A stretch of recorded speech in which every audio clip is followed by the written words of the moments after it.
Assalamualaikum warahmatullahi wabarakatuh. Jadi terhalangnya salat Jumat ini itu pertanda Dajjal akan turun. Tapi kita jangan khawatir, jangan cemas. Setiap sudah salat kita diminta membaca doa agar jauh dari bencana atau penyakit yang dibawa oleh Dajjal. Ingat Pak doanya Pak? Allah masih Dajjal tuh. Ingat doa. Nah. Allahumma inni min azabi jahannam wa min azabil qabri wa min fitnatil mahya wal mamati wa min fitnatil masihid dajjal. Alhamdulillah. Kemarin sudah hafal karena jarang dipakai, udah lupa pula lagi. Ulang lagi Pak doanya. Bismillahirrahmanirrahim. Allahumma inni a'udzubika min azabi jahannam wa min azabil qabri wa min fitnatil masihid dajjal.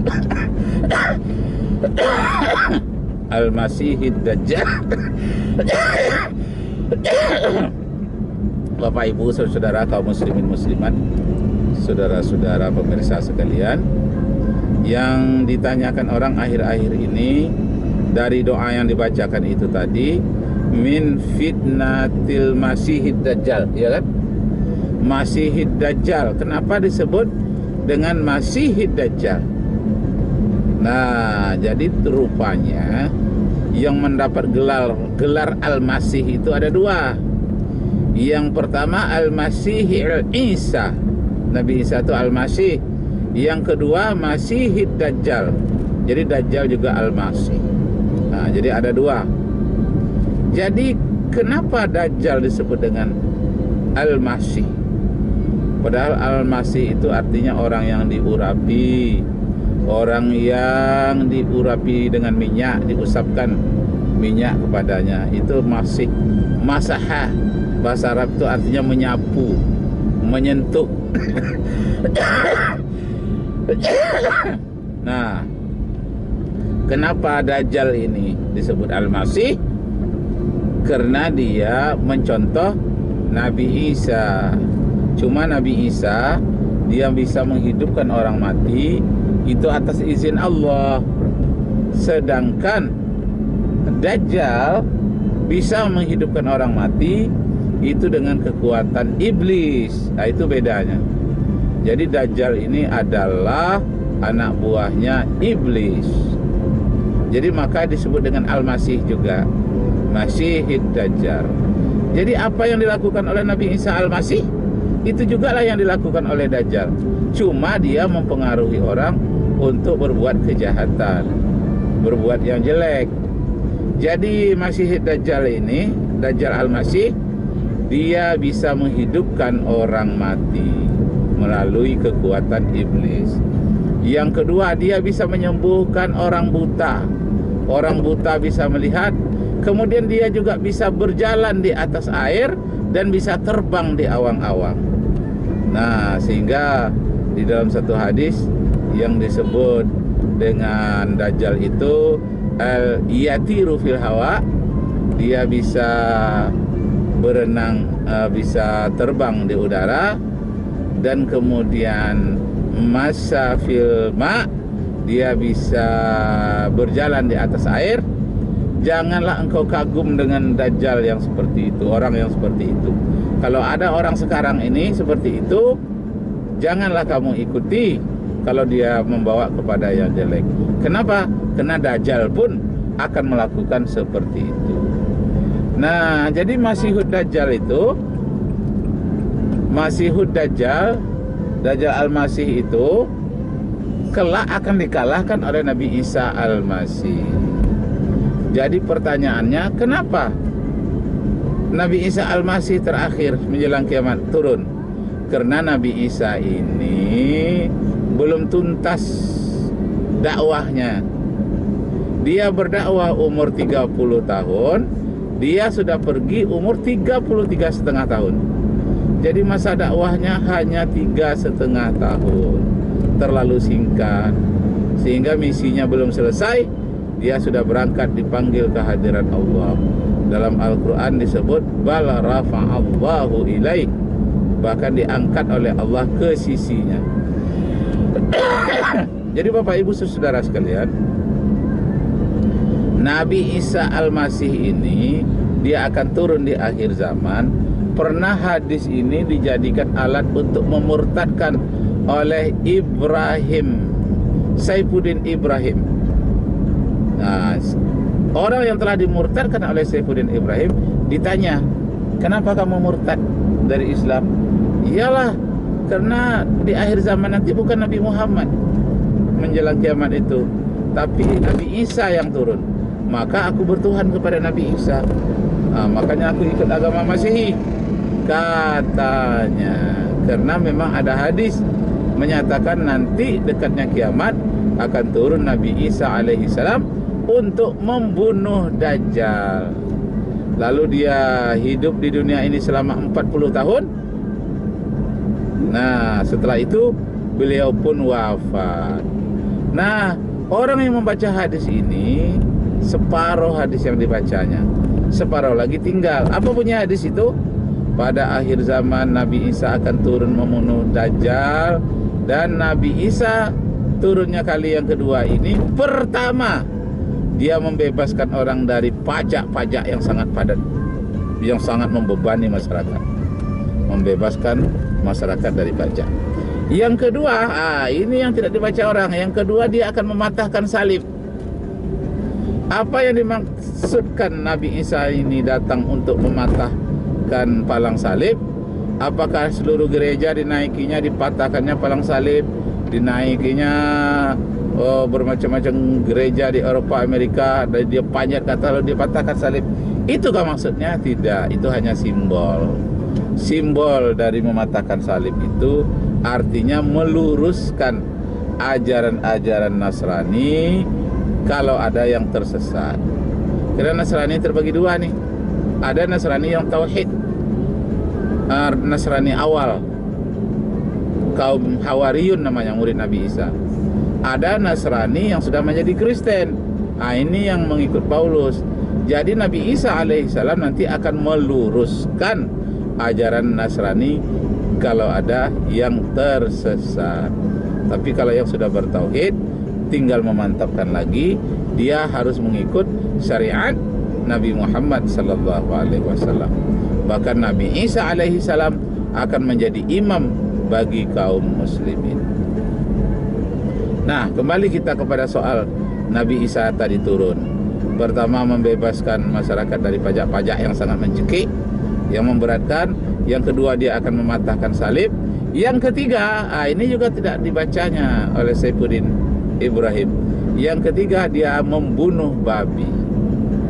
Jadi maksudnya apakah Nabi Isa nanti berburu babi di hutan-hutan di belantara, pergi ke Afrika, besar-besar babinya, ke Indonesia babinya kecil-kecil tapi banyak.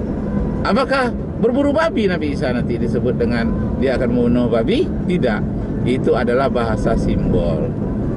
Yang dimaksud dengan membunuh babi itu, babi nanti pada akhir zaman akan semakin kelihatan banyak virus-virus yang ditebarkan oleh babi, cacing pita yang ditebarkan oleh babi. Dan Nabi Isa mengintensifkan ajaran Nabi Muhammad tentang larangan memakan daging babi. Untuk tahun ini sudah dimulai oleh Thailand. Seluruh produk-produk babi di Thailand dihancurkan. Sebagian juga di Cina, yang disebut dengan istilah virus babi Afrika. Itu nama virusnya. Jadi rupanya ada pula virus babi Eropa, mungkin agak putih virusnya, tidak tahulah kita. Kalau virus babi Afrika ini lebih ganas katanya. Nah, semacam penyakit antrak. Nah, jadi dimaksudnya Nabi Isa turun itu mematahkan salib dan membunuh babi. Maksudnya Nabi Isa mengikut syariat Nabi Muhammad SAW harus menyembah Allah, bukan menyembah kepada salib. Dan dia harus mengumandangkan tentang memakan hewan yang bersih, bukan yang kotor, bukan yang mengandung cacing pita, bukan yang diharamkan oleh kitab Imamat pasal 11 ayat 7. Inilah binatang yang tidak boleh kamu makan, namanya babi. Dagingnya jangan yaitu binatang yang berkuku belah panjang tetapi tidak memamah biak, namanya babi. Dagingnya jangan kamu makan, bangkainya janganlah kamu sentuh, haramlah semua itu bagimu. Disebutkan di dalam kitab Imamat pasal 11 ayat 7 dan ayat 8. Disebutkan juga di dalam kitab Ulangan pasal 14 ayat 7 dan ayat 8. Juga terdapat di dalam Kidung Agung, kitab Perjanjian Lama semua. Kalau kitab Perjanjian Baru tidak langsung menyatakan babi itu haram. Misalnya Markus pasal 5 ayat 13 menyatakan bahwa roh-roh jahat itu dia selalu bersembunyi di dalam tubuh babi. Jadi menurut ilmu perdukunan, seluruh binatang-binatang yang bertaring itu sangat mudah dimasuki oleh roh-roh jahat. Ketika seorang pemuda di Yerusalem kesurupan, didatangkanlah Nabi Isa. Lalu Nabi Isa mengatakan, "Khurij, keluar wahai jin." Jin itu mengatakan, "Kami mau keluar dengan persyaratan masukkan kami ke dalam tubuh 2000 ekor babi." Jadi dalam kitab Markus pasal 5 ayat 13 dinyatakan, lalu diperintahkan oleh Nabi Isa makhluk jahat itu tadi, roh-roh jahat itu memasuki tubuh 2000 ekor babi mengarah kepada danau Babylon. Kalau Babylon itu di Irak itu ya, kalau di Irak itu danaunya. Lalu babi-babi itu menceburkan dirinya ke danau Babylon, banyak yang mati. Dan bagi yang mati itu roh-roh jahat itu bergelantungan di tebing-tebing danau Babylon. Nah, ini memberitahukan kepada kita hati-hati bagi anak pramuka, orang yang wisata. Kalau di tepi danau itu banyak bergantung roh-roh jahat, janganlah bersandar atau wisata di dekat tebing-tebingnya danau-danau itu. Kalau mau istirahat juga, bacalah ayat-ayat, jangan sampai kosong diri dari mengingat Allah supaya terhindar. Nah, demikianlah Bapak Ibu saudara sekalian, itu tadi keterangan tentang Dajjal. Berawal tadi dari doa sesudah sholat. Ibu Syarifah Yusuf telah mengulang berkali-kali tentang ayat, tentang doa agar dijauhkan oleh Allah dari kejahatan Dajjal. Sekian, terima kasih. Sampai ketemu lagi pada episode berikutnya. Wabillahi taufiq wal hidayah. Wassalamualaikum warahmatullahi wabarakatuh. Alhamdulillah. Alhamdulillah. Hari ini Jumat, tanggal 22 April 2020. Astagfirullahaladzim. Ini barangnya. Astagfirullahaladzim. Astagfirullahaladzim. Astagfirullah. Astagfirullahaladzim. Coba. Astagfirullah. Astagfirullah. Ya, ini apa? Obat. Ini telur ayam. Astagfirullah. Ada lagi yang tinggal? Astagfirullahaladzim. Ya. Oh, HP tinggal. Astagfirullah. Astagfirullah. Astagfirullah. Astagfirullah. Iya. Pak, ini kamu adu. Oh betul. Dari mana? Enggak, dari telepon ada apa dia pesan apa? Nomornya tadi. Pesan apa? Hah? Ibu Hawa namanya. Ibu Hawa di belakang. Pesan apa tuh? Apa yang dipesan? Kue. Oh, pesan kue. Oh, hah? Ibu Hawa. Bu Hawa. Kurang apa pula? Ini katanya. Nomornya tadi. Nomor berapa? Nomornya enggak ada pula ini. Ibu dari mana? Dari Jalan Teropong. Oh, di belakang mana? Pesan juga dari Jalan Teropong. Kue? Enggak ibu ini. Bukan, bukan ya? Ibu Hawa. Jalan Teropong juga kemarin kan? Katanya. Adik di dalamnya. Ah, di dalam. Enggak kenal ibu ya namanya. Ibu Hawa. Hawa memesan. Enggak tahu.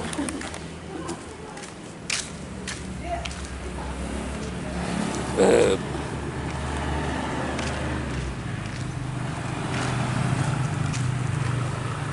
eh.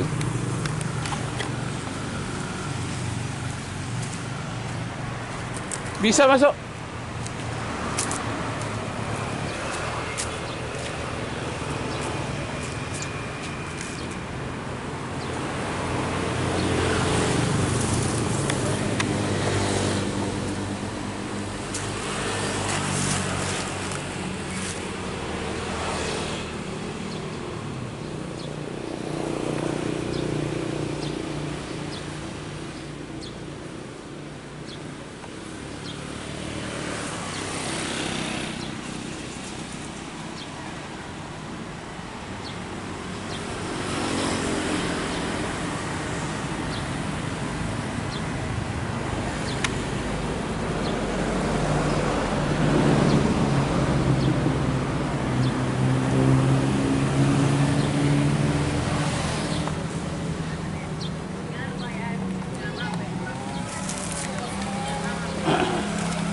Dah, dah.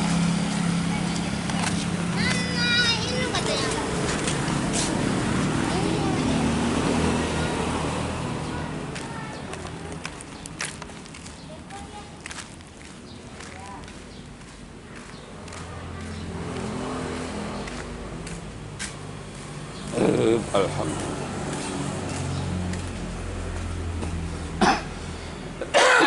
Astagfirullah.